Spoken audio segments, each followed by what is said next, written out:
Hi, welcome back, everyone. Today on the podcast, I want to talk to you about breaking the cash crunch cycle. This is how to stop living paycheck to paycheck in your business. So, have you ever had a moment where you were checking and refreshing your bank account and crossing your fingers that your client payment arrived before your payroll is due?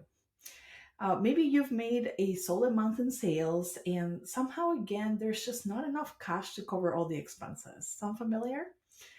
Are you constantly stressed about covering payroll, vendor payments, waiting on clients to make payments just to meet your expenses and requirements? So it feels like your business is living paycheck to paycheck, and you're probably not alone. We have a lot of people out there who are running businesses that feel the same way. They are not sure what to do with it, and they're definitely not failing. They're still in business.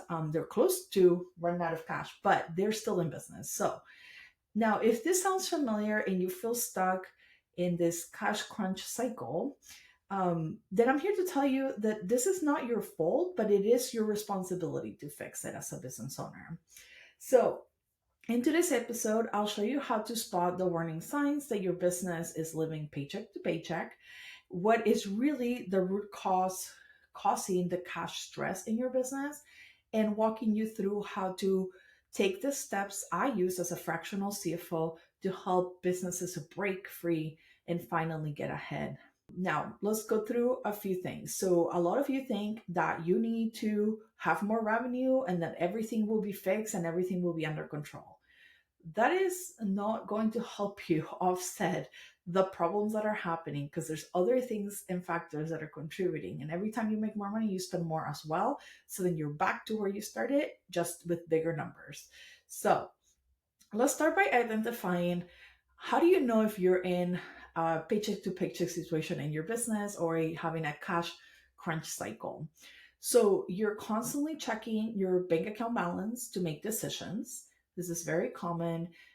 Business owners who don't have the right systems financially are going to rely on what's in the bank account that can help me afford paying the bills. And sometimes you are waiting for cash to come in before you make payments to your vendors or anyone that you owe money to. You're relying on credit cards, loans, lines of credits to inject cash into your business to make sure you can make it through another month. And those eventually will catch up with you if you don't have a debt payoff plan. So while short term, this will give you some breathing room, you gotta develop a plan on how you're going to change this going forward to make sure you don't end up in a worse position than you first started. You're making sales, but you still feel broke. This is a common one. A lot of business owners are telling me, I can sell, make revenue happen, but somehow I just still feel like I'm not making it and I'm super broke. That's because you probably don't have profit. So we'll address that in a little bit. You have no cash buffer or reserves in your bank account, aka a savings account for your business, and every dollar that comes in goes out the door. Sound familiar? That's okay. We're here to solve some of those issues. This is how you know your business is living paycheck to paycheck. Now, a few key insights for you to consider. Revenue is not cash flow, and profit is also not equal to what's in your bank account because sometimes the timing of things, when profit arrives and cash gets deposited, might not match. So, profit doesn't mean you have liquidity either. So, we were going to go through some of that to figure out what are some of the root causes in the issues that are making your business feel like you're paycheck to paycheck. Okay, so let's start with lack of cash flow forecasting. So, when your business is going through cash flow issues and you have no visibility into what next week might look like, if you have a big payroll coming up and you don't have enough money to cover it, then you're going to get caught by surprise in your business by not having forecasted even a week ahead what might happen with your cash. If you're looking at your bank account balance and you're like, that is not enough to cover payroll, that means I need an additional X number of sales this coming week to cover payroll, you should know that. Because if you don't, you know that now and you have 7 days to close that problem, you can go sell things, you can go figure out a way to get this cash that you need to cover payroll and buy you the time you need to make that payroll cycle before the next one is due. I'm not saying we're fixing the problem. We're just identifying ways that you can start getting visibility into what the issue is in your business by stop reacting and start planning ahead and getting in front of the issue. So that cash flow forecasting is really going to help you understand what might come your way next. Now, the other piece that you need to consider is the misalignment between your when you receive money, so your receivables versus your payables when you pay money out in your business.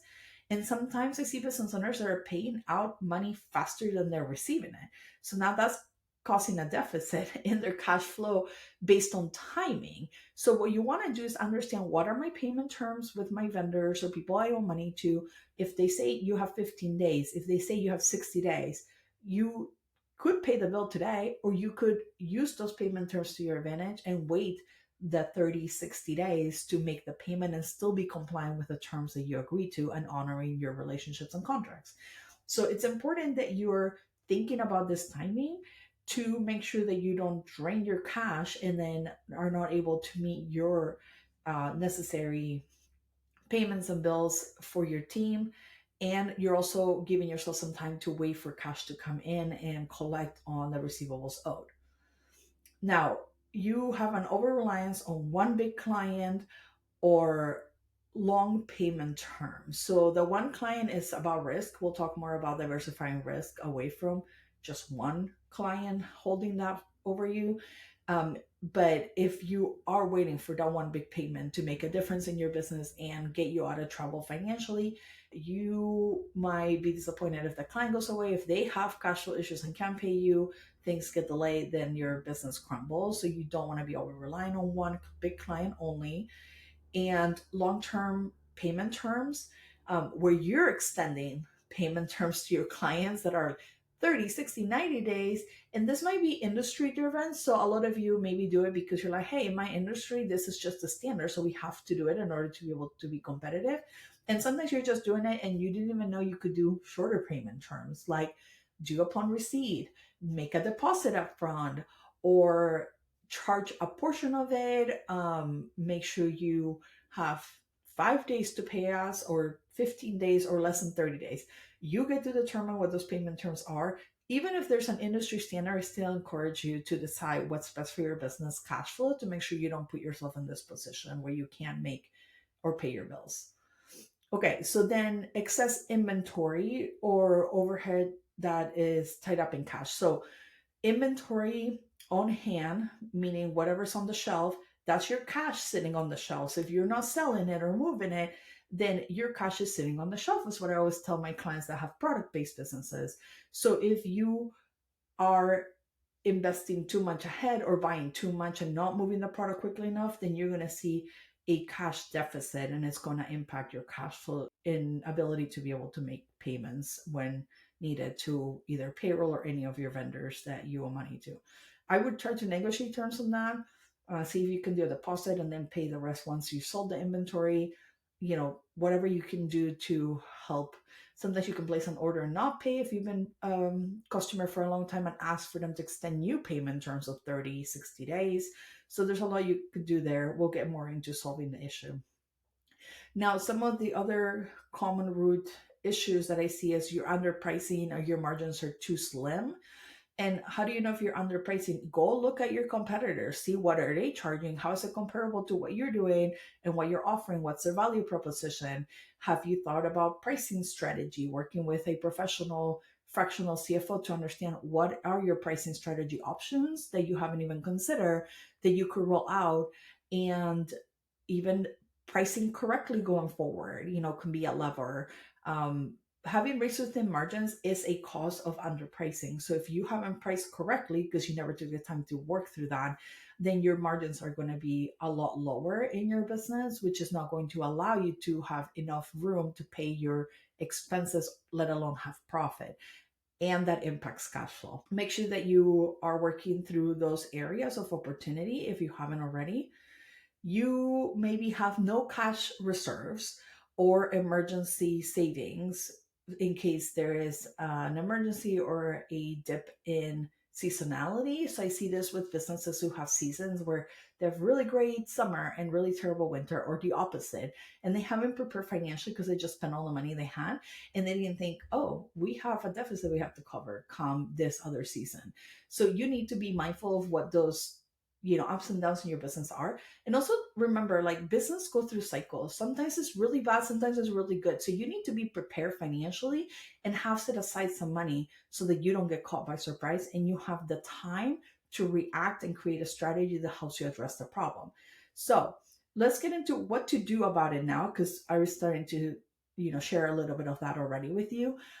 First, we need that cash flow forecast in place. So a 13-week cash flow forecast is what we normally recommend. But if you're just starting with forecasting, even having 1 or 2 weeks out, knowing what will come in and go out of your business from a cash perspective is going to be super helpful. So start with that, or maybe 4 weeks, which is a month, and get an idea of like, when is money hitting my bank account? When is money going to come out of my bank account? And start to forecast and project that out in a week by week basis.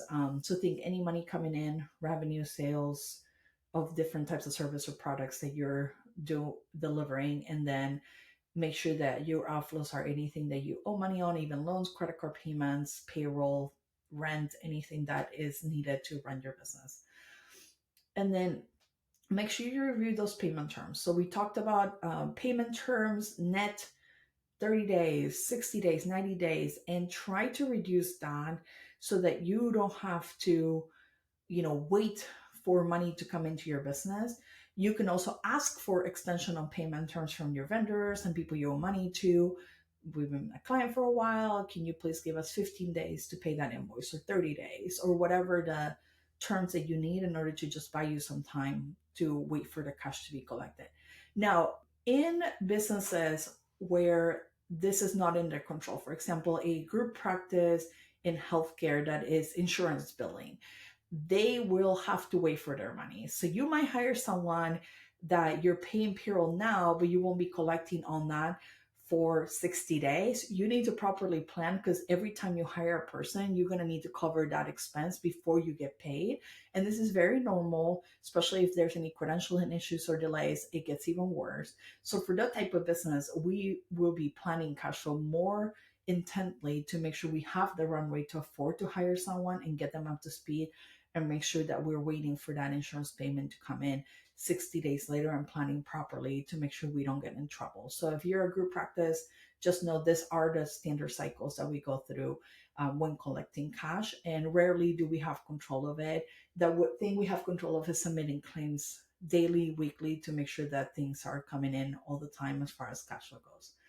Now, I also see a lot of business owners, any industry, that don't have a follow-up process to collect on payments. So if you're not collecting upfront and in full, which by the way is an option in some industries and business models, then you need to have an email sequence or a way that you are flagging a reminder to your client that they owe you money. And what is your process if you can't collect from them? How many emails would you send? How many follow-ups? Is there a phone call?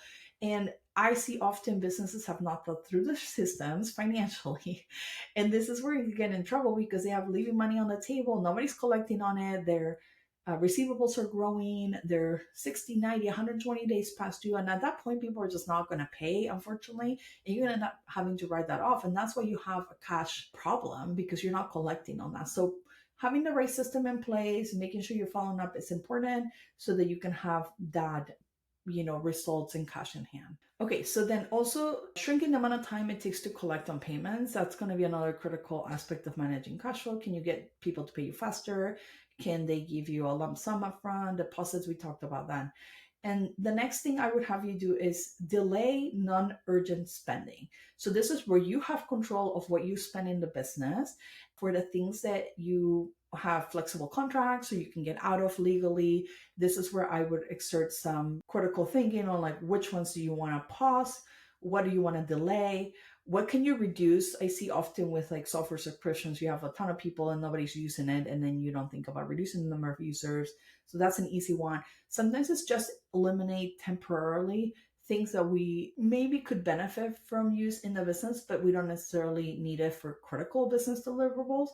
So eliminate temporary. You can always sign up again. That's what I tell clients. Like, let's just pause for 3 months and come back and reassess.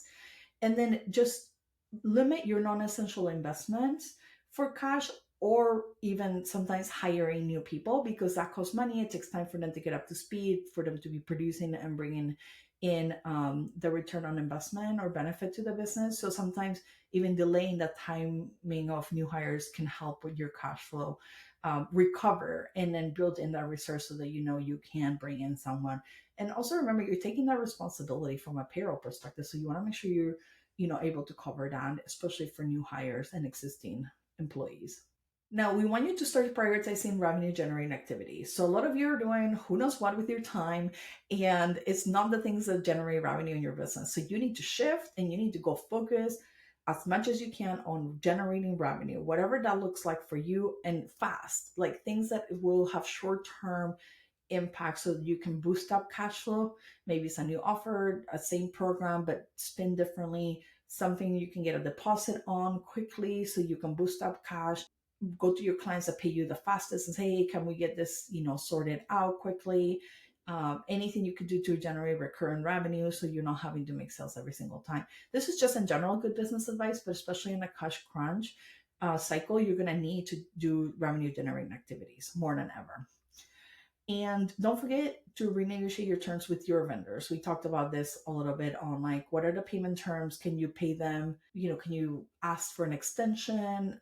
Make sure they're not charging you fees or it's costing you more money or breaking a relationship because of it. So ask for that and see what they can do, and say, hey, we just need this temporarily for the next 3 months, or we want it indefinite. You can, negotiate that, and always ask, because you never know what they might be able to do. They might say no, that's okay, go to the next one, ask the same thing. And then sometimes it's, hey, we can't keep working together because we can't afford to do that anymore. If you can extend payment terms, we're just not able to cover the expense. And sometimes they'll make them rethink whether or not they want to work with you. And they're business owners too, so they are also trying to manage their own cash flow. So just be mindful of that. But also there could be a win-win situation if they feel they can extend any help to you. So we're going to use our cash forecasting tool to make decisions about what we're going to spend on and not spend on before we go through that upcoming week, upcoming month. Not just make it one time and forget about it. We need to use it as a tool and keep looking at it, reviewing it, updating it. So every week, as we're making decisions, we're looking to see how cash flow is behaving in our business. Okay, now how do we get ahead? So now we've tackled the root cause, you identify you have this problem, you're going to proactively start working on it. But then we want to get ahead and stay ahead. How do we do that?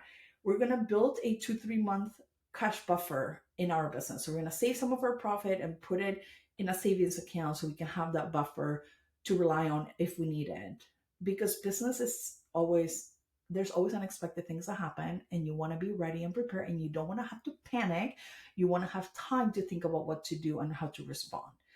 Now we're going to use that cash flow forecast, and we're going to keep updating it every single week as we know more for the next 2-4 weeks, what's happening, and make sure we use it as a tool. Keep rolling that forecast forward on a weekly basis for a month ahead, so that you know what's happening until you get out of this situation and build that cash reserve to carry you through. Now, you want to have a minimum cash reserve. So that's, again, 2-3 months. Ideally, 3-6 months is what we recommend our clients, because they have bigger payrolls and more people to take care of. But even just 2-3 months of cash reserves. And everybody asks me, what's the number?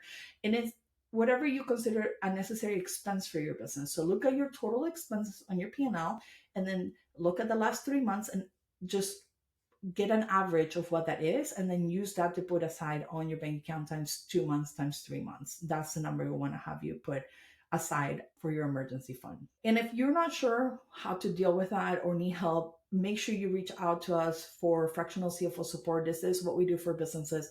We do the forecasting. We help you understand how to get out of the cash flow forecast and break the paycheck to paycheck cycle in your business, and map that out in support, so that you don't have to do this alone, because we know how hard it is.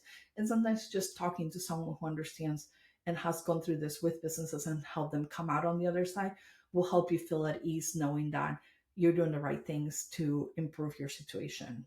Don't forget to schedule a monthly CEO money meeting so that you're reviewing this information and tracking trends. In this case, we're having you do it weekly just because of the situation you're in. But this is how you start to see trends and proactively manage your choices and decisions you're making in the business. So we want to get you out of reactive mode into a cash stability and sustainable. And this comes by building systems and habits and discipline. So it's not just going to happen by luck. You got to put in the work to make it happen.